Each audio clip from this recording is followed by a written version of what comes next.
Assalomu alaykum vatandaşlar. Mustaqillik yo'lida izlanish programmamizning 8 soniga xush keldinglar. Biz azroq texnik sababdan azroq kechikish oldu. Uzr qolib so'raymiz. Bugun biz vaziyat va mulohaza degan temada Cumhur Reisimiz Mamtun Ali efendimni suhbat qilamiz. Bu suhbatimizga xush keldingiz. Mamtun efendim. Hoş bulduk, rahmet. Rahmat. Oldi bilan Cumhur Reisimiz Mamtun Ali efendimni Facebook'ta ko'rilish odam qitim soni 103 mingga yetgan nutqi bilan qizg'in tabriklaymiz.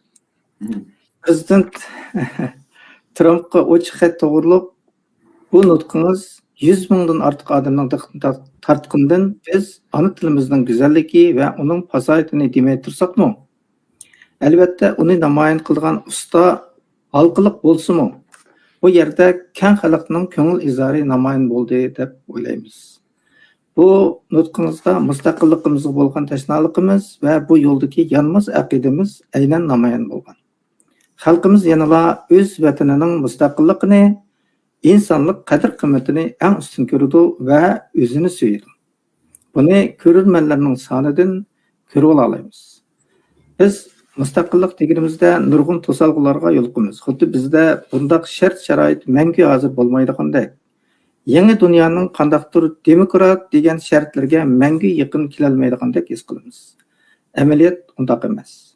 Sop aqida bilan tayyor tursak, vatan bizning haqqimiz, bu haqqa erishimiz. Bugun biz Cumhur Reisimiz Mamtun Ali efendimni demokratiya va davlatchilik to'g'risida so'zlab berish bilan birlikda hozirgi vaziyat ustida mulohaza qilib berishga iftixor bilan taklif qilamiz. Suhbatimizga xush keldingiz. Demokratiya degan bu hukmni biz burungi suhbatlarimizda ko'p degan bizning aqtoshli kitobdimi deb o'tdik. Ma'lum nuqtadan ko'pchilikning ovozi deb tushunsak, yana bir nuqtadan avom xalq erkinligining kafolati deb tushungil bo'ldi. Sizningcha demokratiyani qanday tushunsak bo'ladi? Siz g'aribga chiqib ko'rgan demokratiya qanday demokratiya?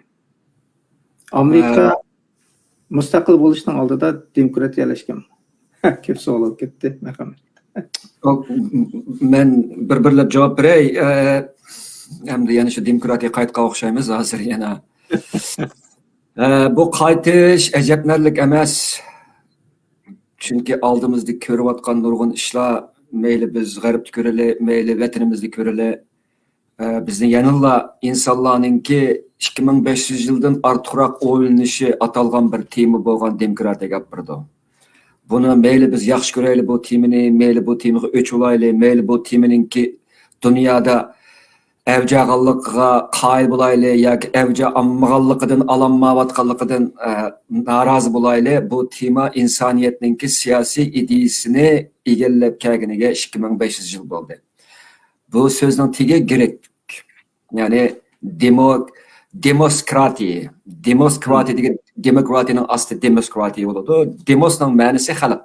Kratiya degan boshqarmoq, el qilmoq, idora qilmoq degan ma'noni bildiradi. Ya'ni bu xalqningki el boshqarishi ham xalqni boshqarish degandek ma'nolarni o'z ichiga oladi. Bunda deyishimizning sababi demokratiyada garchi huquq xalqda bo'lsa-mu, huquq xalq tarafidan ishlatilsa-mu va bu huquq xalq uchun ishlatilsa-mu, bu yerda yanala xalqning bu huquqininki yana nurg'un ahvollarda suiiste'mol bo'ladigan, besimlanadigan va buning uchun xalqningki zo'r badal to'laydigan ahvollarimi bayil ham bo'layotadi. Bu albatta bu mashhur nimaninki Lincolnninki ta'biri bu demokratiya bir xil hokimiyat shakli bo'lish sifati bilan xalq tarafidan yurgizilib, xalq uchun ishlatiladi deyiladi. Bu demokratiyaning aqalli ham tushunishlik ta'biri. Ana lekin yana bir ataqliq bir Angliya siyosiyoni bor, sen deydigan bir odam bor. O Angliyaning Emgak partiyasi nurg'un yillar huquq tutgan bir odam, bu 50 yillik nimada tutgan odam, bu o'zi azroq sotsialist demokratik menib ketadi. Ammo buningki demokratiya haqidagi 5 xil savoli bor. Bu bizningki demokratiya tushunishimizga bek yaxshi bir ma'lumot berdi deb qaraman. Birisi, qo'lingdagi huquq qanday huquq? Ya'ni bu xalqningki huquqdorlardan so'raydigan savoli. Ikkinchisi, bu huquqqa sen qanday erishgan? Uchinchisi, bu huquqni uchun kimga javobgar bo'lasan? Bu huquqni qaysi xil manfaat uchun ishlatsa, seni biz bu huquqdan qanday elib o'talaymiz degandek savollarda. Hamda demokratiya degan bu narsa mohiyatda siyosatninki tüpki mexanizm bo'lgan huquqchilik bilan bilingan odamda. Yani bu huquq bo'lgan vaqtida demokratiya tegidakda ilib etgan vaqtida hukumat, hokimiyat bilan yoki texniki cho'ng jihatdan ilib etsak, davlat bilan xalq o'tirisidagi munosabatni tangshaydigan muhim bir tangshaydigan va muvozanat o'rnatadigan muhim bir mexanizm. Amerikaninkini ilg'aldingiz, Amerikaninkida asosiy qonunida Amerikaninki tüpki nimasi demokratiya emas. Amerikaninki tüpki xarakteri constitutional republic deymiz. Yani asosiy qonunliq cumhuriyet. Demokratiya bu cumhuriyetninki ish bajarishidagi intayin muhim hukumat shakli bo'lib qabul qilingan. Bulaşının sebebi Amerika'daki en çoğmuş Amerika'nın kurgan yani kurgucu atalar değildi o Amerika'daki. Yani Washington deyimiz, Jefferson deyimiz Katarlıklarının ki demokratiya noktasını turup oylagan yeri demokratiyada halk hükümetten kovduluş gerek ki hükümet halktan kovdulması gerek. Bunu düşündürdüğü diye vakta Amerika'nın bütün asas kanunu mesela First Amendment deyimiz birinci kanunun birinci nimesi mi? Halkın fikir erkinliği, uyuşuş erkinliği, dini erkinliği birinci olab tilg'ilinib bu muqaddaslaştırılgan. Bu degan gap hukumatninki xalqning bu haq huquqlarini, demokratik haq huquqlarini ilib bilish, uningga daxli ta'riz qilish huquqi yo'q deb qaraladi. Demokratiya mohiyatda xalqni davlatning zo'ravonligidan qo'g'daydigan bir xil omil. Endi biz bu yerda demokratiyadan abad deganimda xalq bilan hukumat o'tirsa yoki davlat desak, davlatni boshqaradigan bir hukumat chiqadi. Hukumatni bir partiyalar saylab chiqish orqali demokratik yo'llarni saylanib chiqadi. Bu yerda shu davlatninki o'ziga tushgan majburiyatlarni ado qiladi. Hukumat alishtirdi, ammo davlat olmaydi. Mushundaq vaqtning o'zida biz ba'zi vaqtlarda, ba'zi davlatlarda hukumatning haddidan ziyoda kuchaygan shaklini ko'ramiz. Buning eng kuchaygan shakli sotsializm bilan fashizmni ko'rildi. Hukumat hammani kontrol qildi.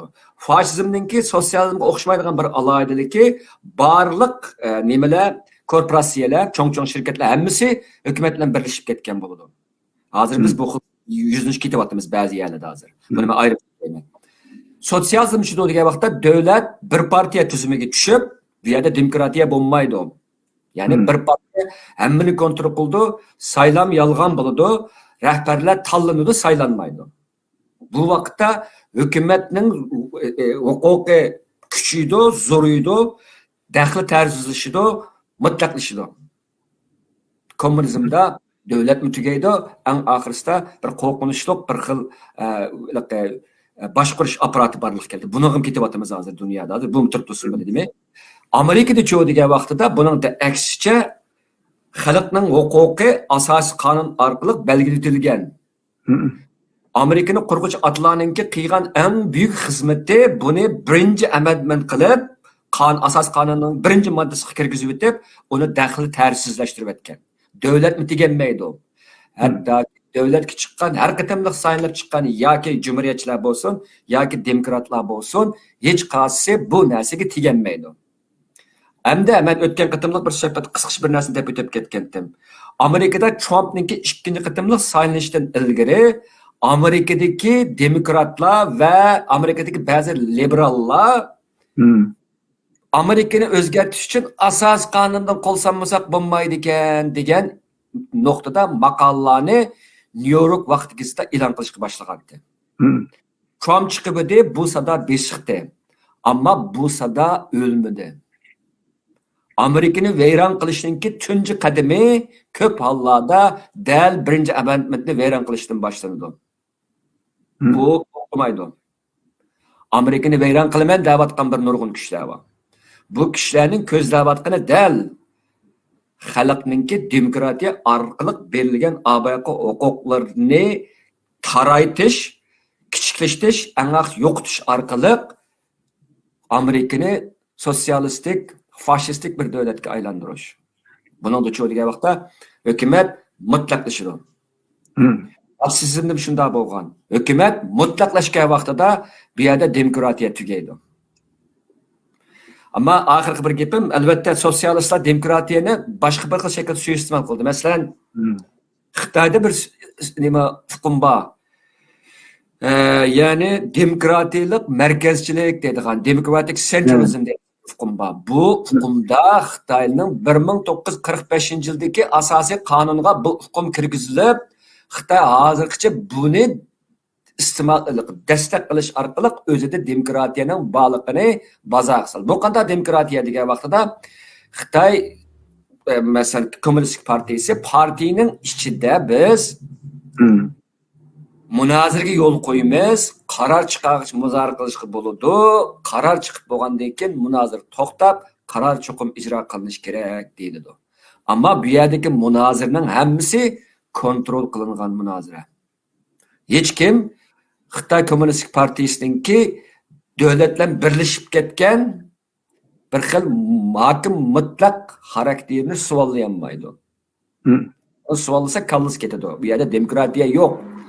Ammo Xitoy buni hukmni o'ynash orqali xuddi o'zidimi demokratiya bordek G'arbning 2500 yillik an'anasidan kelayotgan bir boshqarish shakli bo'lgan demokratiyani o'zining qabul qilganligini haqida jar soldi. Ammo u undaq emas. Bu demokratiya undaq olmaydi. Ammo bizdagi deb o'tib ketgandek Amerikada va boshqa bir qism oz sondagi g'arb davlatlarida demokratiya bor. Ham bu demokratiya hozir eg'ir xirsga duch kelyapti.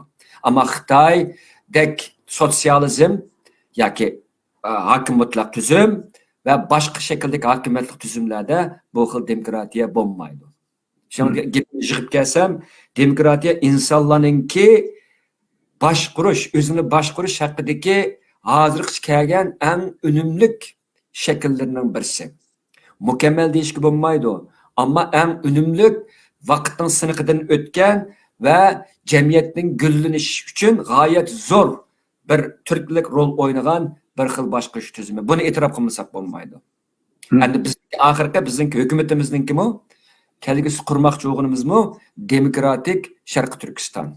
Bizmi G'arbniki emas, insoniyatningki 2500 yillik siyosiy an'anasi, tafakkuri va amaliyotidagi bu xil boshqarish tuzumini o'zimizga tatbiqlash orqali o'zimiz qurmoqchi bo'lgan davlatimizni xuddi boshqa gullangan davlatlarga o'xshash demokratik usul orqali qurib chiqishni o'zimizga maqsad qilyapmiz. So'zim tugadi bu savolga. Rahmat. Dal bizningki erishmoqchi bo'lgan javobimiz dal shu. Biz davlatimizni qo'lga elish yo'lida demokratiya yo'lini tanlagan va shu yo'lda mang'alaymiz. Buningga bizning qurbimiz yetadi. Ayni chog'da ikkinchi jumhuriyat vaqtidami bizning odamlarimiz shunchalik demokratiyani qabul qilgan va demokratiya bilan nurg'un ishni qilgan. Mustaqillik qo'limizga kelganda hamma ishni qila olamiz. Mustaqillikni demokratiya orqali yetalaymiz. Demakchi, hamda davlatchilik eng qandaq ong. Bizning Aqtashlik kitobimizda bu ong aks etganmi qandaq? Sharq Turkiston surgun hukumatini uning xalqining davlatchilik engining uyg'oqligi desak, xato bo'lib qolarmi yoki demokratiya o'rganish kursi qatnashib chiqqandan keyin andan hukumatning ishini o'ylasak to'g'rimi? Bu savol bizningki asosliq maqsadimiz, ya'ni bizning nishonimiz bo'lgan Sharq Turkistonni mustaqil qilish g'oyamizga berib taqiladigan savol.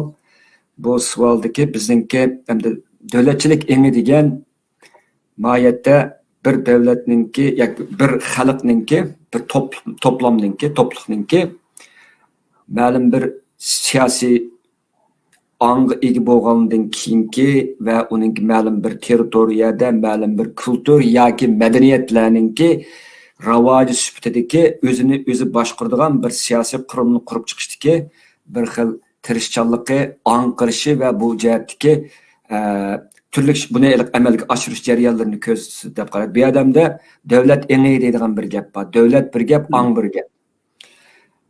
Davlatni qurish uchun bir ang bo'lish kerak. Xuddi inson o'zininki hayot etkizmek, yaşamak için bir ang bo'lish lozim. Aldı bilen özünü bilmek lazım. Özünün kimligini bilmek lazım. Şunun o'xshash bir xalqmi özünü boshqarish uchun yoki bu dunyoda yaşamak uchun bir kollektivda ang qirmoq lazım. Bu ang nereden keladi degan vaqtda ang aldı bilen özünün kim ekanligini bilishdan boshlanadi. İnsanninki barliq engininki tigida özlük engi bo'ladi. Özününki kimligini bilmek. Bu insanninki yaralmışlığı kütken en ulug' büyük bir mo'jizaning birisi. İnsan özlük engiga ega. Dunyodagi boshqa hayvonlarda ang bo'lgan bilan özlük engi bo'lmaydi. It o'zininki nima uchun itligini bilmaydi. Yo'lbos o'zininki nima uchun yo'lbosligini hem uni xuddi insonlar o'xshash o'zligini o'zi idrok qilib, o'zining sharoitini va o'zininki mas'uliyatini aql shaklda bilmeydi. Onu fakat biyologik bir iqtidor sifatida ifodalaydi. Biz biyologik canlılık bo'lish sifatimizdan biz yana ijtimoiy va siyosiy canlılık. Bir topluluk bo'lish sifatimizdan texidimi shunda. Endi o'zimizning kim ekanligini bilmek bizning tariximizdan keladi. Bizningki necha ming yillardan beri nerede yashab o'tganligimiz, nima ishlarni qilganligimiz, qanday xalqlarni qurganligimiz. Bu intayin muhim. Xalqlarni qurish bizning tariximizda ko'ra yoki har qanday bir cho'ng millatlarning tarixiga ko'ra nuqulda o'zimizni idora qilish yoki boshqalarga o'zimizningki istilamizni yurgizishni direkt bermaydi. Balki oldi bilan bu bizningki hayot yashash, o'zimizning naslimizni keyingi avlodlarga davomlashtirish uchun iborat bizningki ham biologiyalik ham insonlik bir burchimizdan kelgan bo'ladi. Bunun için biz uyuşup bir devlet şekli kelimiz. Çünkü insanlarınki tarihten şu nesi mühim ki hiç qanday bir yekki insan yekkilik bilen mevcut olmaydı. İnsan zatıdan ijtimoiy canlılık. İnsan zatıdan siyasi canlılık bo'lishil kerak. Özünü qutquzish uchun emas, balki o'zini rivojlantirish va avlod qoldirish uchun. Bu insanlarınki Uyg'urlarniki emas, dunyodagi nurg'un yoki barliq millatlarningki tüpkenimiz mana shu. Bu xil anqirish bo'lgan vaqtimizda, bu xil o'zimizninki kollektiv bu yerdagi burchimizni anqirgan vaqtimizda biz tabiiy holda ijtimoiy jonliq, ya biologik jonliqdan siyosiy jonliq ekanligimizni his qilamiz. Nima? Ijtimoiy jonliq his qilamiz. Ijtimoiy jonliqlikdan siyosiy jonliqlikqa ko'chimiz. Siyosiy jonliq, ya'ni bir davlat qurmoq o'zimizni qo'rmoq demakdir. Özümüzün iradesi boyunca yaşamak demektir. Özümüzün hürlük boyunca yaşamak demektir. Başkalarının iradesinin aslı çıp kılış, ecdatlarımız tarafından kulluk dep bilingen. Bu nemininki Çingiz Aytmatov'ninki meşhur bir nemisi var o, mankurt deydigan. Mankurt degendeki en korkunç narsa mankurtlaştınki alaydilik nime degan vaqtda mankurtlashda o'zlik eni o'ltirildi. Yelaqi beshiga tugining terisi kiydirilib, cho'lga qo'yib berilib, keyin mingsiz qilib o'zininki xotirasini yo'qotgan yelaqi balaning onasi yig'laydi-ku, qozoq dashtlarida. Bu yerda nima deyilyapti desa, insan o'zininki ana shundoq o'zlik kimligini yo'qotgan vaqtida insonligini yo'qotgan bo'ladi. İnsanning o'zlik kimligi, ya'ni o'zining kim ekanligini bilmiki, uning insonligininki eng muhim bir alomati. Tarixni bilgan odam hozirda yashalaydi, kelgusini ochalaydi. Bizning ham shunday. Demak, gapimni yig'ib kelsam, bizning Sharq Turkistonni asli keltirishimiz bizning qandaqdo iliqi alayda bir xil siyosiy jihat qildigan ish topolmay qilayotgan ishimiz emas. Yoki nuqul holda ikki jumhuriyatni asli keltirishdek oddiylash emas. Bu bizning ajdodlarimizningki necha ming yillardan beri ijro qilib ketayotgan bu udumi bor. Birlashtirib hokimiyat qurib o'zimizni qo'rmasak, boshqalarning hujumida saqlanmaymiz. Bu dunyo taklifga to'lgan dunyo. Har bir qavm o'zininki kuchini zo'raytirishni xohlaydi. İnsan şahsiyetçilik to'lgan bir jonliq. Hamma odam Her vaqt o'zininki huquqini kengaytib, boshqalarni isloh qilish. Mana bu shunday tahlikaga to'lgan dunyoda hayot qilishning cho'ng bir nimasi o'zimiz uyushib, o'zimizning bir davlatini qurmoqimiz lozim. Bu ikki cumhuriyetning tarixidanmi ilgirki necha ming yillik tarixi berib taqiladi. Endi oxirgi bir nuqtani dey bu yerda. Mayli bizim kelayotgan tanqidlar bo'lsin, mayli xato tushunishlar bo'lsin, qasddan e'tibor qilmasliklar bo'lsin, hukumatimizningki hozir boshdan oxir olib borayotgani mustaqillik bo'lyotidi-ku, mush nishon bo'lyotidi. Endi bu nishonni yo'q deb qarayli. Matematikadagi qarshidan chiqib isbotlash usulini qo'llanib boqayman. Mustaqillikni talab qilmaylar. Voz kechdik degan. Nima qiladi bizda degan vaqtida hozirgi qul emgikini dunyoga bildirish keladi endi. Shu yerga tushyapmiz-ku endi hozir. Agar mustaqillik bo'lmasa shu yerga qoldik. Hozir kishilik huquq degan yomon cho'ng narsalarga bumi tugab hozir uningga ma'qul desakmi misol turib tursin. Hozir qul emgik tushdi. Qul emgiki yakka hodisa emas. Qul emgiki Uyg'ur irqiy qirg'inchiligininki ilham davomlashayotgan ham dunyodagi nurg'unlagan korporatsiyalarga chetilgan dunyodagi nurg'un hukumatlar ko'zini yumib qarayotgan bir jinoyat. Shunaqo. Ammo buning sababi nima degan vaqtda irqiy qirg'inchilik. Irqiy qirg'inchilikning sababi nima degan vaqtida bu yerda mustamlika. Agar biz mustamlikani ag'dirish tashlash va o'zimizning mustaqilligini qayta erishishni nishon qilmasak, biz qul emgikini da'vo qilib o'taversak, men qul emgik da'vo qilmanglar demayapman. Da'vo qilish kerak. Muhim bir jinoyatning birisi bu. Ammo bu faqat bir jinoyat. Xitoyning birga yuz berayotgan necha yuz xil jinoyatning ichidagi faqat bir jinoyat. Atogin mustaqillik nishonimiz bo'lmasa, bu jinoyat nimaga aylanib qoladi degan vaqtda Xitoyning o'z fuqarolarining haq emgak haq huquqlariga daxl ta'riz qilish qilmishiga taraydi. Uyg'ur irqiy qirg'inchiligiga yo'q gap bu. Uyg'urningki butkul mushu kunga chiqib qilishninki negizi bo'lgan mustamlika yo'qaydi bu yerda. Shuning bilan bu ishimiz eng oxirisi bu ishimiz emas, bu ishimiz yo'g'ishib kelgan boshqa nurg'un ishlarimiz suvga chilishdi. Suyuldirildi. Asta-asta yo'qlashtirildi. Bizdinki mustaqillik da'vatqanligimizningki bu qadar joylik bilan turayotganligimizningki salbiy nuqtasidan chiqib desak, ijtimoiy ijobiy nuqtasi abay dedim. Salbiy nuqtasidan chiqib desak, biz bir kollektivninki ro'y jihatda maqsadsizlikninki qarang'u g'arga g'ulab tushmasligininki oldini olish uchun o'latilishingizga qaramay ma nishonda ching turyapmiz. Agar bir kollektivninki ko'z oldida mustaqillikdan iborat, mayli ish ochsin, ochmasin, bunda bir nishon bo'lmaydi ekan, xuddi barliq nishonsiz to'pliklarga o'xshash bu kollektivninki halok bo'lishi intayin tezlashdi. Chunki nishonsiz hayot o'lik hayot, vayron hayot bo'ldi. Gumronlik to'lgan hayot bo'ldi. Siz qiyos qilib turganlar oldinglarda hech qanday siyosiy, garchi bu siyosiy nishonni qo'llamanglar. Sizlar qo'llanglar, ehtimol ballalaringni qo'llaydigandi. Sizning kimlikingizga bog'langan ballalaringni maktabda bo'ynini qisib, sen nereden kelding desa, nega kelganligini deb bermaydigan ash nurg'unlagan ishlarni o'ylagan vaqtinglarda bir davlatga sahib chiqmoq sizlarni emas, sizlar ketgan bo'langlar.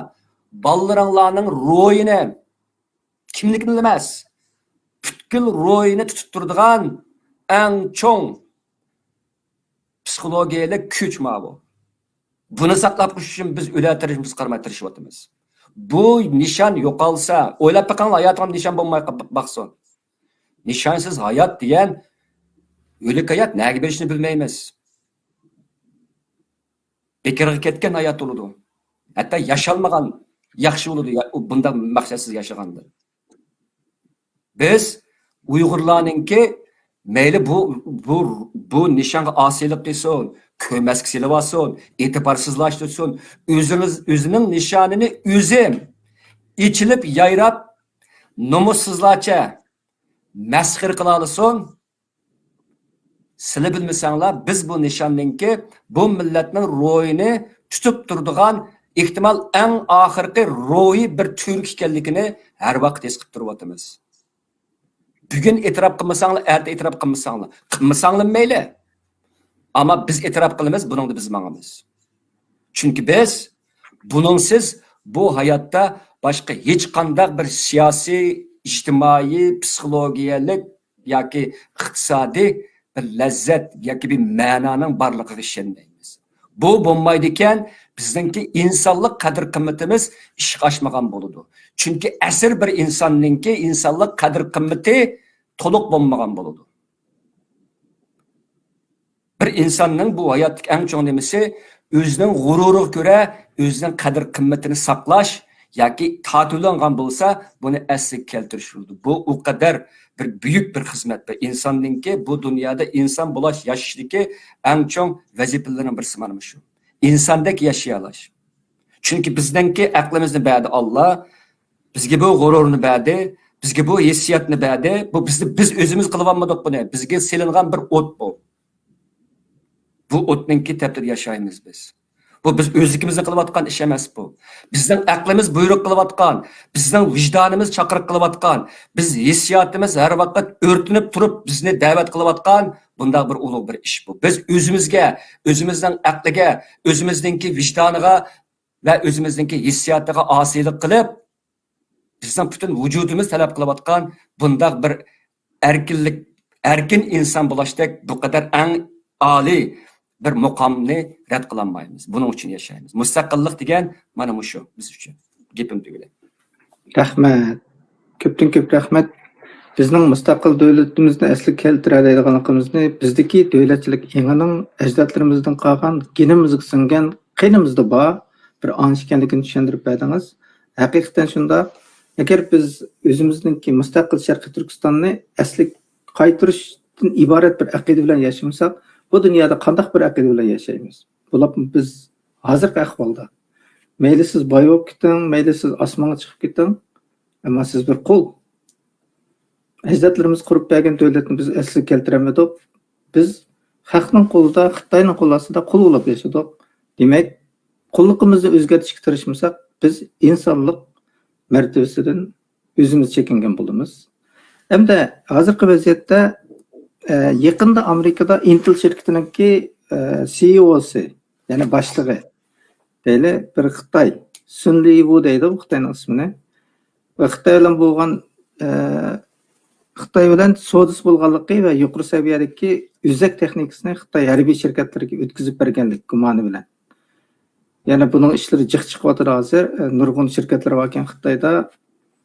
Xitoy universitetlarga bevosita texnikani o'tkazib, ham shu Xitoydagi Zhongxinguoji deganni qurgan Xitoy shu ekan.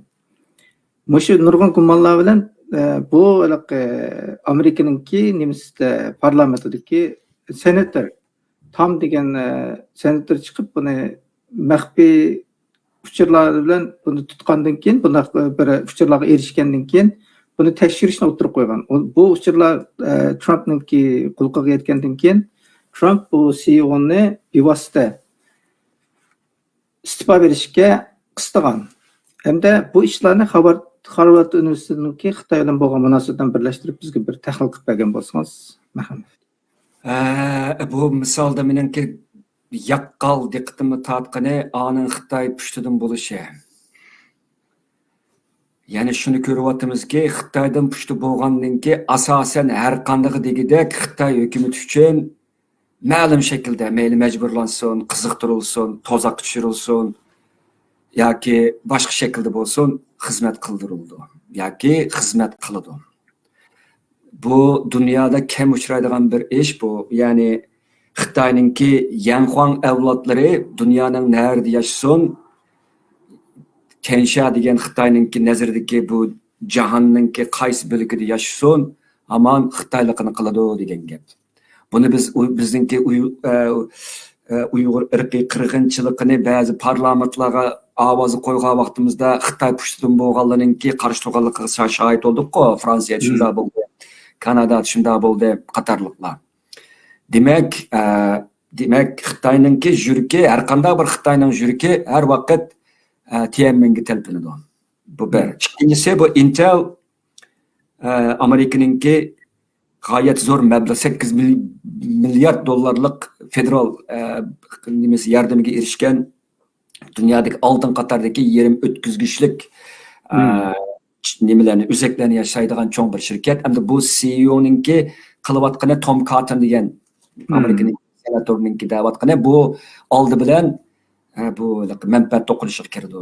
Ya'ni sen Amerika eng zo'r mablag' solgan shirkatninki CEO'si bo'lsa, Amerikaninki eng o'tkir texnikalarni Xitoyga yoki turli shakllarda o'tinib bersa, bu seninki Amerikaga osilik qilganliging bo'ladi degan shaklda Trumpninki deganimi uni istifa berish nima qilgani shu, qistig'ini shu-da. Hamda buning oxir ko'rinishi qirsak, Amerika bilan Xitoy o'rtasida hayot mamatlik bir texnik urushi yuz beryapti. Buni bilib ko'ryapsizlar. Bu AI sun'iy aql sohasida elib berilyapti. Quantum computer deydigan bir kompyuter bor. Quantum computers deydi buni. Bu quantum mechanics'ningki qonuniyatlarga asosan nima qilingan bu degan gap hozir kompyuterda bir yo'nalishda bir xil vazifa ijro qilinsa, quantum kompyuterda necha ming xil nima vazifalar o'xshash parallel vaqtda elib berildi. Uningki sig'imchanligi, vazifalarni bajarishga sig'imchanligi kengaydi, ko'p yo'nalishtirildi. Andan keyin uning to'g'riligiga hozirgidan necha ming ustun bo'ladi. Hamda hozir biz bir taraf qilinmayotgan mas'ala deylik, dori yasashdagi kimiyalik tarkiblarningki nimasini masalan qanday yuz berdiganligi va eng yaxshi optimal bir xil dori ishlashdan nimalarni hozir kompyuter hisoblatgandan quantum kompyuter hisoblashda sekundgacha chiqib bo'ladi. U chaqda u dorining unumlikligi necha 100 qatlab bo'ldi degan oddiy desak. Har bir texnika asosan texnika qo'rqinish qiladi degandekda. Anadagi o'zak ishlarda Amerikaninki, Xitoyninki o'zininki uzak ya'ni shu ya'ni texnika deydi. Texnika raqobatida ustunlik qozonib ketmaslik uchun Amerika nurg'ulg'an embargolarni qo'ydi. Intelning bo'layotgan ishmi embargoning ichida bo'layotgan ish yoki bir qo'rqinish bir qilmish deyish bo'ldi ma'ni. Men hozir jinoyat deyolmayman, buni bu jinoyatni sud bekitsin. Shunday bo'lgan vaqtda Amerikaninki bu xil intayin tarix ko'rilib boqmagan embargosiga nisbatan Xitoy ikki xil zo'r inkas qaytaryapti. Birsi asta o'zininki mushu texnik sohalik bo'libmi, mushu digital dunyosiga oid texnik sohalardagi ustunligini va uningki saqlab qolish uchun o'zi ishlab chiqadigan bo'lyapti hozir. Uzaklarni, yerim o'tkazgichlarni va mushu masalan mushu nima deymiz, ChatGPT deymiz yoki boshqa nurg'un narsalar uning ishlatilgan necha minglagan uzak ketadigan nima ekan u. Yamanjiq tok sarfiyati, suv sarfiyati qatorliq ketadigan g'oyat zo'r mablag' talab qiladigan bir nima ekanda, buning hammani o'zimiz ishlab chiqaramiz, Amerikaga beqinmaymiz deyapti. Bu bir inkas. Ikkinchi inkas g'aljirlik bilan xuddi oxirgi fursat kabi Amerikaninki texnikalarni bulashga tushyapti. Mayli uningga siber hujum qilsin yoki o'zining jasusini avassin yoki Amerikaliklar setivlab o'ziga jasus qilsin qatorliqlar eng yuqori pallaga ko'tarilyapti. Buningda biz Xitoyninki g'aljirlashgan bir bir nimasini ko'rib olamizda hozir. Hamda buningki Amerikaning buningga qaytarayotgan inkasli bek yuqori emas. Ya'ni bunda deyishimning sababi Amerika u Xitoyni umumyuzlik boyqut qilib, umumyuzlik Xitoyni qartizimni kuchugizib yoki mushishni qilayotganlar deyli. Yo'q, az. Andan keyin Amerikaninki senator bilan kongress a'zolari ichida bu masalani ko'tarib chiqayotganlikka 10 barmoq qaran yedilar. Qolganlari chatqi yo'q. Ya'ni bu yerda qo'rqinchliq bir Xitoyni qo'llaydigan bir tarkib bor. Amerika siyosatida. Shuning uchunmi Xitoy petinib Amerikani petiqlay oladigan yer kelyapti hozir.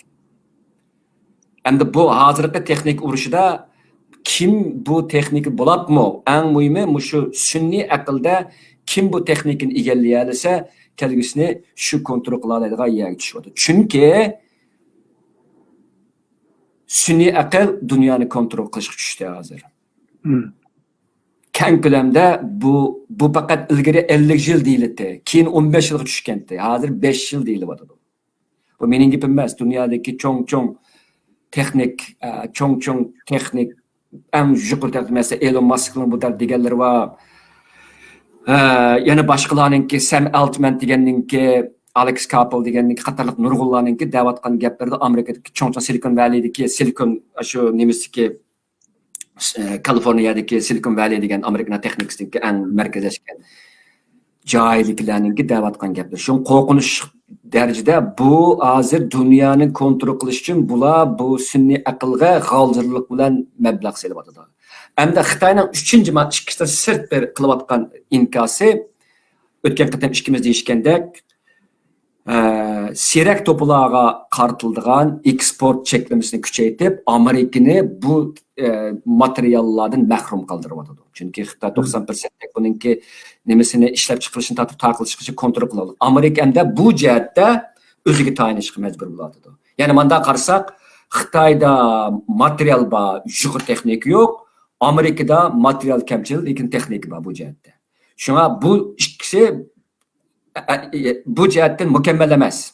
Her ikkisidan bir-birisiga tayinlagan azroq nuqtalarim bor bu yerda. Bu ishninki murakkab tarafi hamda.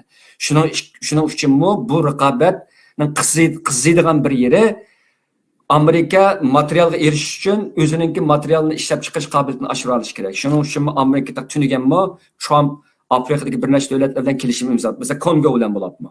Maqsad degan vaqtda Sirak to'pininki Amerikaga to'shilishni kafolatlantirish hamda. Bu shundaq bir nimaga tushyapti. Hamda Harvardninki gapini qildingiz. Harvardlar jinoyatkor universitetlarga kirdi. Men shundaq deyaylik. Bunda deyishimizning sababi Harvarddan Xitoyga setayotgan texnikalari intayin zo'r sonda. Bilib turib, Harvard bir korporatsiya. Ya'ni pul topadigan yer. O Harvardninki o'yliqi insoniyatning ilmini kuchaytirishni to'p qo'shma degan misolgan gap. U nuqul pul topadigan bir korporatsiya, Harvard Corporation deydi. Hamda Harvardda texidinmi cho'nqir bir yeri bor. Buni xalq ko'p ballarda bilmaydi. Harvard Amerika tashqi siyosatininki mingisi. Kissinger Harvarddan chiqqan. Hatto Bidenning qo'lasi ishlagan tashqi ishlar mas'uli bo'lgan Jack Sullivan deganmi Harvarddan chiqqan. Harvard Xitoyninki ko'tarilishda siyosiy jihatda intayin yoshirish rahbarlik rolini o'ynagan, koordinatsiya rolini, maslahatchilik rolini o'ynagan bir intayin muhim bir o'rin, markaz. Masalan, tashqi ishlar munosabatiniki nimasi Council'ning ko'plagan odam, bu Council on Foreign Relations deganning ko'plagan odamlari Harvarddan kelib chiqqan. Demak, Harvard Amerikaninki tashqi siyosat emas, balki dunyoninki siyosiy klimatini belgilaydigan bir turkum strategiyachilarninki kelib chiqish manbai deb qaraladi. Harvard bu jihatdan favqulodda zo'r siyosiy ahamiyatga ega. U nuqulda bir universitet emas, u faqatla bir ko'rinish, haqqa berilgan bir ko'rinish. Harvardning oqisi qo'rqinchli o'yinlar bor. Intan qo'rqinchli, intan rezil. Harvardning oqisi bek rezil. Mushundaq vaqtning o'zida Xitoyni dunyoga ekirgan kimlar? Kissingerlar. Kissingerning aqshida kim bor? O'ylash kerak buni. Xitoy dunyoda unutilib ketgan yoki Xitoy ayni vaqtda ideologiyalik Amerika bilan so'q munosabatda urushida Amerika bilan birlashib sobiq Sovet ittifoqiga qarshi turuvdi-ku. Shu vaqtda uni tanlaganmi-mushlar? Xitoyni tanlaganmi? Rossiyani sobiq Sovet ittifoqini so'q munosabatlar urushida mag'lub qilib bo'lishda ilgirlar 90-91'ler mag'lub bo'lib qolgan bilan Xitoylarga munosabat 74-yilda ichilgan. Buni unutib qolmaylik Amerika bilan Xitoyning munosabati. Kim rol o'ynagan buningda? Henry Kissinger rol o'ynagan. Henry Kissinger Xitoyningki eng yaxshi do'stlab kelgan. Henry Kissinger keyin o'lgan vaqtida Xitoylar uningga hech qanday tashqi bir davlat o'lganlarinki odamiga berilib boqmagan bir bahona berdi. Xitoyning eng sodiq do'sti degan bahona berdi. Henry Kissinger o'tgan vaqtda. Demak, Henry Kissinger ko'rishidi, Xitoy dunyo Amerika bilan munosabatni yaxshilaydi. 80-yilning boshlarida Dunyo bankisi Xitoyga milliardlagan pul berib, Xitoyninki iqtisodiy yuqori ko'tarilishiga nima qildi? Turtki bo'ladi. Hamda Xitoy nima qilmoqda? Amerikaning shirkatlari xuddi bir buyruq berilgandek Xitoy oqidi. Xitoy qanday qiladi? Bilasizlar buni men takrorlamay bu gapni. Xitoy chet elning shirkatlari kirgan vaqtida aldı bilen ular bilen hamkorlik şirketi Xizchiya degan gap esingda bormi? Hamkorlik şirketlerining aqsi nima bor degan vaqtda Xitoy chet elning shirkatlaridagi barliq texnikalik omillar va yangi ma'lumotlar va hammasini asta o'ziga o'tkazib oldi. Chunki to'xtam shunda tuzilgan. Har qanday hamkorlik to'xtami eng oxirisida texnikani Xitoyga o'tkazib berdi. Endi hozir qanday bo'ldi? Xitoy G'arbnikini ko'chadi, G'arbnikini o'g'ilidi, G'arbni majburlab, shirkatlarni majburlab, o'ziga texnikani o'tinib berish qilib, 30-40 yil jarayonida o'zini gullantirib, endi hozir qanday qiladi Xitoylar? Amerikani qo'ng'i tepib chiqarib o'tib, o'zi mustaqil shirkatlarni bejirib, Amerikani qo'rqitadigan texnikalarni o'ttirib chiqarishga boshladi. Buning hammasi aqsi kim bor? Hammasi aqsi Amerika bor. Amerikaning hammasi emas. Balki Amerikaning ichida Xitoyni qo'llash, Xitoyni yuqori ko'tarish orqali Amerikani vayron qiladigan bir kuch boshdan oxir Henry Kissinger qatorliq necha avlod siyosiylarni Xitoy uchun xizmat qilg'izdi. Xitoyning bosh ko'tarishi tasodifiylik emas. Oxirgi kasam, gapimni yig'inchoqlasam, bu Harvardlar oddiy bir Harvard emas. Bu yerda Yale universiteti va Kaliforniyadagi universitet va Stanford universiteti va hammasininki gelib o'q. Hammasininki Xitoy bilan bo'lgan hamkorlashgan nimasi. Endi oxir bir narsani qistirib o'tib ketdi. Hatto Uyg'ur qirg'inchiligida bu institutlarninki qo'li bor. Ko'pchilik universitetlar hammasining qo'li bor. Harvardniki masalan biz bilamiz, Uyg'urlarninki DNA'ninki tartiblashlikka bo'lgan texnikani yordam berganligi professor Harvardning professori ishlar. Amerika bilmay qolamdi, biladi. Kuch yetamdi, yetmaydi. Harvardni kontrol qilishga endi yaqinda Harvardni Trump ayblab o'bi qilyapti. Nima ish bo'ldi? Chunki u yerda Isroiliyaga qarshi o'quvchilar harakati portlab ketdi. Kutilmagan yerdan. Masalan, Kolumbiya universiteti shunda bo'ladi, Yale shunda bo'ladi, qatorliqlar Trump endi Isroiliyani qo'llash uchun, chunki Trumpningki saylamiga yordam berganning ko'pinchisi Yahudlar. Yordam berish uchun bu o'quvchilar harakatini yamrab ketmasligini to'sish uchun buningga qarshi federal yordamlarni ya to'xtatganligini ya azaytilgan dedi. Ya'ni u qanday qilsin o'zining ishi, ammo bu yerdagi Harvard hech zamon Xitoy bilan hamkorlashganlik tufaylidan jazolanmayapti. Yoki bu qattiq tilganmayapti. Faqat Harvard o'quvchilar harakatini to'sishda kuchli tadbir qo'llanmaganlik uchun jazolanyapti. Bu içiniş ahval bu. Yanılla bir yerda Xitoyning kuchi bor degan gap bu yerda. Yanılla Xitoy bu qadar ishlarni qilib turib, yanılla so'roqqa tortilmaydi, taqib ostiga erilmaydi va tekshirishga duchor bo'lmaydi. Gapim tugadi. Rahmat. Buni gapniki oxiridan boshlaylik. Harvardning ishi kelganda Amerikada chiqqan siyosatlar va o'tirib tushgan gumon va Harvardning qilgan Xitoy bilan o'rnatgan munosabatlari qarta asosli gunoh qatorida shuni chiqadi endi. Buni bir sabab qilib ko'rsatgan bo'lishi mumkin, ammo Xitoylarning Amerikadagi Harvard qanchalik darajada singib ketganining misoli sifatida Xitoylar hatto o'zining partiya maktabining sho'xbisini qurgan. Harvardga shu darajada, demak, bulardagi bu bir demokratik davlat, u bir kommunist, bir Xitoy, bir sotsialistik davlat. Buning qanday bir yakilalaydigini odamlar hayron qoldirdi. Xuddi siz degandek, bularningki u yaqinligi u odamning aqldan o'tib ketgan bir darajada hamda. Endi bu Sunlivu degan Xitoyning ishi chiqdi, ammo Amerikaning 3dan 1 degidek, ammo AI'da ishlaydigan IT'ninki yuqori texnikni qilganlar hammasi Xitoy ekan. Gerçi yaqinda shu Biden hokimiyatida shunday bo'lgan, hozir Trumpniki shunday bo'ladi. Nurg'un texnikaga chek qo'ydi, o'tkazmaymiz dedi. Serak tufayli u texnikani qo'ygan chekni bo'shaytib etdi bu Trump, prezident Trump. Ammo bu chekninki hech qanday rol bo'lmaydi degan bir xabar chiqdi. Nimishqa deganda bu yoqdagi texnik chiqib bo'lguncha, chunki bularningki 3dan 1 Xitoy ekan, siz Biden'ingiz Xitoy o'zgarmaydigan qalbi tayanmag'i telefondan Xitoy bo'lgandan keyin texnik bu yoqdan chiqib bo'lguncha u yoqda shirkat qurilib bo'ldi ekan. O to'sliq degan gap, masalan, buningki eng oddiy misoli DeepSeek. DeepSeek chiqib bo'ldi-ku. Hatto Amerikanikidan ustun chiqdi texnikadan. Lekin ishlatgan narsa Amerikaning narsasi. Uni sen qonun qilib to'sdim degan bilan bu yerga odamni to'sib bo'la olamsan? Mumkin emas. Ularning hammasi o'xshashlar, bu yoqqa ishlaydi, u yoqqa ishlaydi. Shunga bu yerda to'sish mumkin emas. Endi bizning bu nuqtani bu yerga tashlashimizga sabab Amerika agar Xitoyniki mushu gumron qildigan mush kuchidan saqlanish uchun qanday qilish kerak deganda faqatla shuni to'liq kuch bilan to'sish kerak. Bo'lmasa hech qanday yo'l yo'q.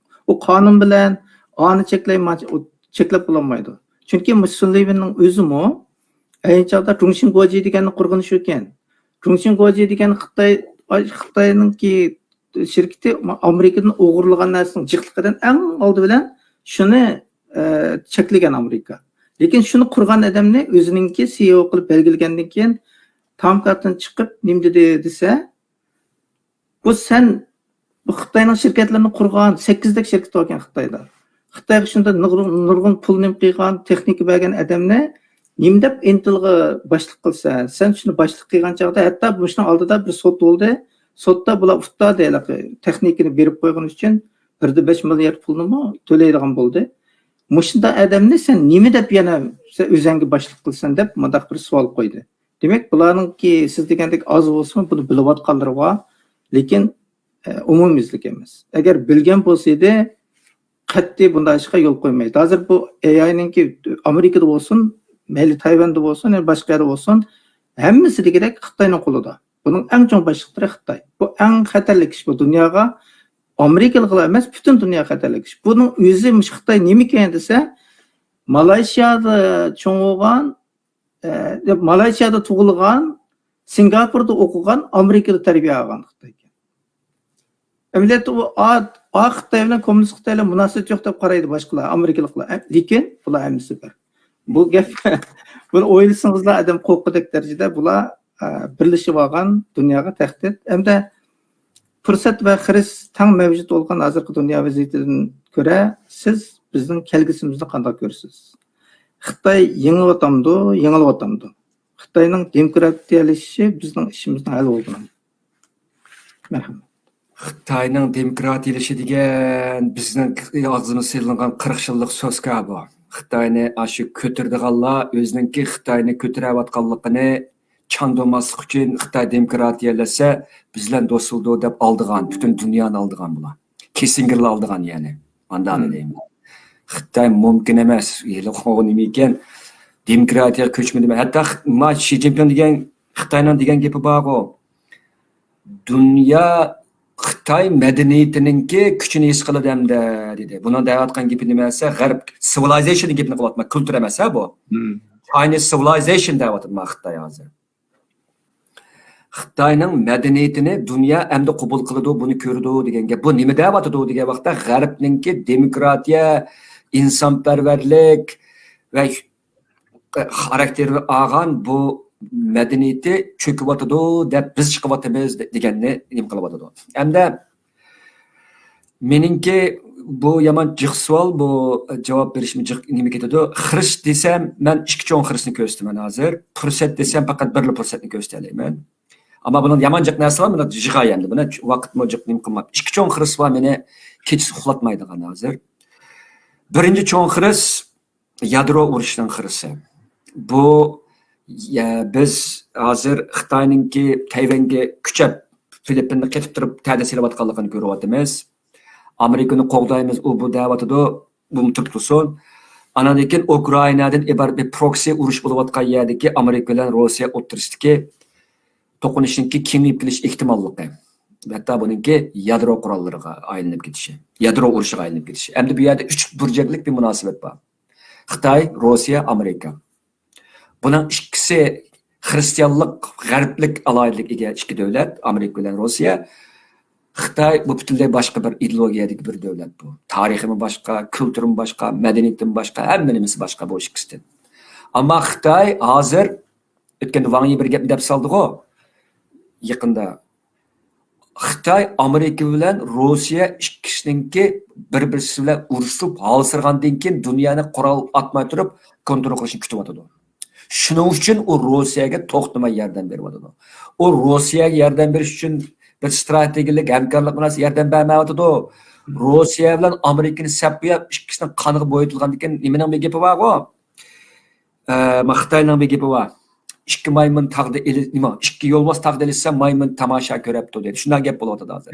Maymuni kimsa Xitoy bu yerda. Ikki yo'lbos kim degan vaqtda ikki aqdallik, ikki g'arbning kulturining nima madaniyatining eng buyuk sohiblaridan bo'lgan Rossiya bilan Amerika bu ikkisi. Buni Amerika his qilyapti hozir.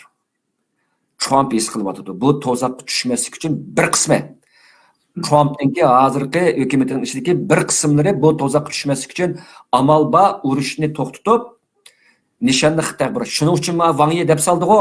Agar bu urush to'xtab qolsa, Amerika diqqati bizga burildi emasmi deb soldi-ku bu. Cho'ng g'ulg'ul bo'ldi-ku. Amaliyat rost gap bu. Deb solganlik emas, balki gapni yig'ishtirolmay haqni deb solganlik bu. Amerika buni qarab diqqatni Xitoyga qaratmasa, bu yerda cho'ng bir ish chiqadi. Rossiya Amerikaninki adaq nuqta dushman emas. Dushman qildirilyapti. Hatto Trump hozir Rossiyani ayni vaqtda 2015dan tortib demokratlar o'ynab chiqqan nima Obama rahbarligida o'ynalib chiqayotgan Russian hoax degan gap, ya'ni yolg'onchilik deganni hozir hammani o'tirib chiqarib, sizninki Amerikaninki Attorney General Pam Bondi degan ayol hozir chiqarib, Ross tahdidi amaliyotda Trumpning hokimiyatini egizpas qilib Trumpni ag'dirib tashlashdagi bir o'yin deb hammasini hozir sudga topshiradi buning materiallarini. Demak, bu intayin muhim bir qadam. Ya'ni bu qadamning muhimligi nima degan vaqtda Amerika o'zininki daydaga soldirilib, Rossiyadan dushman qilishningki qanchalik o'zini halok qilganligini his qilib yetdi. Rossiyami biladi, ammo Rossiya Amerikaninki hujumidan o'zini qo'g'dimisi bo'lmaydi. Bu qadamda biz Rossiya bilan Amerika o'rtasidagi suhbatni nimasiga qaraymiz-ku, ammo Xitoy bu suhbatni buzishdan ko'ydi. Buzsa urush sababidek Xitoy uchun foydali bu. Endi bu yerda yadro urush bo'lamdi degan vaqt yadro urush aldirab bo'lmaydi. Chunki endi bo'lgan yadro urushda hech kim saqlanmaydi. Ammo g'alati yeri dunyodagi dangliq boylarning milliarderlarning hammasininki yarasida o'liri bor. Ular yadro urushdan oldi burun mudofaani buloqliq. U urush kasi bizdek yalang to'shlik keladi endi. Şu birinci çoğun iş narsa bu. Birinci meni ansirtadigan narsa bu. Ben ikkinchi çoğun ansirtadigan xiris nima degan vaqtda insoniyatning xiris nuqtasi deyapman. Bu sun'iy aql. Sun'iy aql dunyoni o'zgartmaydi. Eng oxirsida bizningki insonlik xarakterimizni, bizning ta'birimizni, texdimi muhimi bizning mohiyatimizni o'zgartirdi. Bu nima degan gap degan vaqtda Elon Musk'ninki ikki cho'ng plani bor. Birisi insonlarni abjashlashtirish. Ikkinchisi insonlarni ko'p planetlik qilish. Ko'p planetga qiziqmayman men. Abjashlash kerak. Bu nima da'vatidi degan vaqtda sun'iy aql taraqqiy qilgan vaqtda shundoq bir darajaga borgan vaqtida butun insonlarning aql parosini qetibetsakmi sun'iy aqlniki yetmaydi, haqda yetmaydi. Bütün insoniyatninki 5000 yillik yozma tarixida qo'lga keltirgan barliq muvaffaqiyatlari eng oxirsida bir sun'iy aqlninki kallasidan yetmaydi. Sun'iy aql halqib ketadi. İnsonni inson qilib turgan uning aqliyati. İnsonning g'ururini ko'tarib turgani uningki Xudo tarafidan yaratilganligi. Hamda g'arbda xudosizlik avjilayotdi. İnsonni inson qilib turgan, uni faxrlantirgan uning aqli ilinib ketish yoki uni sun'iy aql tarafidan ishib ketilish oldida turibdi. İnson qilib turgan hech kim qolmaydi endi. Men hozir bu yerdagi butun dunyoni qoplagan ishsizlikni demay turay. Hozir xalqlar ishsizlik asta-asta ko'tariladi dunyoda. Bo'lapmi g'arbdan hozir. Masalan, sizning doktorlik deymiz, bankchilik deymiz, qurilishchilik deymiz, butun narsa butunlay baka bo'ladi. Tangla ati. Endi bunda bo'lgan, buni men analiz qilmoqchi turibman, u boshqa bir tema bo'lsin bu. Endi bu Elon Musk qatorliq bir turkum bu sarxillarningki insoniyatga beradigan bir shafaati bor qo'shtirnoq. Bu shafaat nima degan vaqtda badanimizga uzakdan birini silib, kallamizni g'oyat zo'r bir kompyuterga chetib, bizningki biologiyalik sababli chiqqan ba'zi kamtuklarimiz, masalan, aqliy jihatda biz kamtuk. Aslimizning cheki bor, unutqaq kelamiz. Tafakkurimizning cheki bor. Mushlarning hammani texdimma a'lolashtiramiz deydi. Bu chaqda nima bo'ladi degan vaqtida biz bir mashinaga chetilsak, u mashina orqali biz kontrol qilamiz. İnsanlığımız qanmaydi. Menimizde nimening bo'layotganligini ash mashina boshqarganlar bilib turdi degan gap. Bu shalg'utlashtirish deganning ma'nosi. Xitoy bu yerda bir qadam qilyotdi buningga. Xitoyning hozirgi nima qilyotgani, yurgizayotgani ijtimoiy kredit sistemasi deydi. O'tgan azroq deyishdik-ku buni. İjtimoiy kredit sistemasi orqali har qanday odamningki butkul uchurlarga egilib bo'ldi Xitoy. Hech qanday bir odam, masalan, bir odam hech qanday yerda hech qanday yerga yo'shirni olmaydi. Hem bir odam bu sistemadan hem chiqolmaydi, hem sistemning ichidan hech qanday qilib o'zini jinni saqlayolmaydi. Masalan, o kreditning nomeri 500 mingga nechadan tushib ketsa, bir tal nammalanmaydi bu odam bir Xitoy. Och qilib o'lish kerak u. Hatto hukumat mi yordam bermaydi bunga. Endi Xitoyning qolib qolgan bir ishini nima degan vaqtda, agar shu uzak tayyor bo'lgan vaqtida Xitoy o'zining puhralarga shu uzakni sap qolsa, bu puhralar mashinadan aylandi. İnsanlıkını yoktudu. Menimki ensirabatqa yerim mushu. Endi fursat kelayli. Birli fursat var. Fursat Amerika, fursat Trump. Endi bu Trump'niki yaqinda olib berayotgan nurg'unlagan o'zgarishga diqqat qilib baxsanglar, Trump ilgari 5-10 yilda beri vayron qilib o'tilgan nurg'unlagan sohalarni, masalan, pul muomala sohasi, ish o'rnini nim qilish sohasi, hukumatninki unumlilik sohasi, bolalarning huquqlari, masalan, bolalarning huquqlari deganimiz ilgari jinsini o'zgartirish operatsiyasida ana egolanmaydi. Hozir ota-onalar qaytarib berishga boshladi. Qaysi kun bu to'xta qaror qildi. Anadan ko'chmanlarni uzilgisiz bir taraf qilish haqida hozir Trump bir qadam ilgarilab, ba'zi shtatlar va ba'zi shaharlarda sanctuary status bor-ku, olib qilish alayda bir nimasi bor. İmtiyozi bor. Hukumatdan qonunsiz kirgan ko'chmanlarni qo'g'dab qoladigan imtiyoz bor. U yerga pul vermaydigan bo'lyapti Trump hozir. Qatorli qilib Amerikani asta-asta tuzyapti. Ammo insoniyatning beshi kelayotgan, men abay deyotgan birisi yadro urushi, inson aloq qiladigan va sunniy aqlning taraqqiyoti, insonlarni mangulik qul qiladigan, digital qul qiladigan bu ikki narsani Trumpningki hukumati his qilig'liq, buni biliglik. Hem bunun içindeki en çok Hristiyan birisi yadro Xitoydan keladi, bu sunniy aql haqidagi tahdid Xitoydan keladi. İkkilisida Xitoy bor bu yerda. Yani bu yerda Amerika bor. Mushundaq bir dunyoda bu yerda bu insoniyatninki hayot mamot emas, balki Amerikaningki kelgusidagi mavjudligimi mana mush ikki to'qinishninki qanday hal qilinishiga bevosita munosabatli bo'lgan bo'ldi. Mush jihatda ilib o'tgan vaqtda agar Amerika bu noktada intayin keskin ve ünümlü kararını alanmasa, hazır alanmavatıdı Amerika. Xitoyga vaqtda alanmavatıdı. Bunu itiraf qilish kerak. Hazır Trump mesela Epstein'ninki hüccetlerinin içi çıkıp kaldı. Unutup dursun, u to'g'risi kirmay bu yomon boshqa bir nima bu? Trump hozir davlatning ichki qismidagi ishlarni kuchaytirishdan yo'lga chiqib qoldi hozir. Ammo tashqi siyosatda faqat Avstraliyaninki bilan o'rta sharq munosabatlarini bartaraf qilish, Xitoyning Tayvan tahdidini bartaraf qilish va Ukraina urushini bartaraf qilishdan iborat mana shu 3 ish Trumpninki mengsini yeb ketyapti hozir. Uningdan sirt yuqori nuqtadan chiqib turib, insoniyatninki kelgusini o'ylaydigan bir ulug'vor va uzun muddatlik bir planni qilish hozircha Trumpninki nimasidagi bu nimaligida aldirashlikda qo'lga to'liq ilinmadi. Ammo bu qo'lga ilinmasa, bir kun ilinmasa, bir kun Amerika ziyon tortadi. Bir kun buni sal qilsa, Amerika buning uchun necha yillik ziyonni his qiliqliq.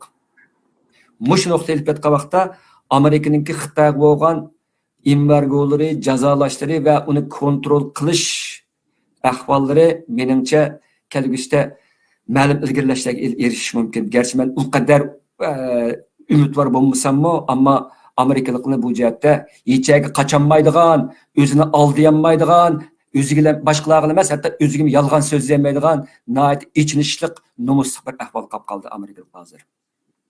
Xitoyning oldida. Xitoy Amerikani tasqilotda topda tep o'ynag'ili hozir. Endi Amerikaninki necha yüz yıllık bir büyük bir devletlik bir an'anasidan kelgan bir g'urur Amerikalikni uyg'otyotadi. Yaxshi bir yeri dunyo uyg'onyotadi. Dunyo Xitoyning tahdidiga uyg'onyotadi.